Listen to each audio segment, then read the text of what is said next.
இப்போ என்ன அம்மா கிட்ட வந்து நின்றுட்டு ஆசைப்பட்டாவது? ம், கண்டிப்பட்டோம். மடியில் பால் வச்சிருக்கேன், அது கொஞ்சோண்டு யாருக்காச்சும் கொடுத்தா என்ன? மறந்து பிடிக்கிற? ஆ, உன் பிள்ளை குடிச்சது போக தானே மீதி எல்லாருக்கும் தர. அதில் என்ன அம்மா வருத்தம் உனக்கு? ம், தங்கப்பில்ல ஒரு குட்டியை தூக்கிட்டு வெட்டு மாடி பாலை கொடுக்குமா? எப்படியே இருந்தால் உனக்கும் உடம்பு சரியில்லாமல் போவோம், அப்புறம் ஆட்டுக்குட்டியும் பட்னியாக கிடக்குண்டியே. ம், உன் நல்லதுக்காக தான் சொல்கிறேன். தூக்கிட்டு வெட்டுமா? பால் விட்டு விடுமா? 2 குட்டி போட்டுருந்தா கரெக்டாக கொடுத்துருப்ப பால். ஒரு குட்டி தானே போட்ட, அப்புறம் இன்னொரு கம்பை யார் குடிக்கிறது?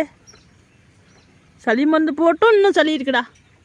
ம், கிட்டக்க வந்து நின்றுக்கிட்டு ஆசை போட்டு காமிக்கிறாங்களா என்கிட்ட. கொம்ப பார்த்தா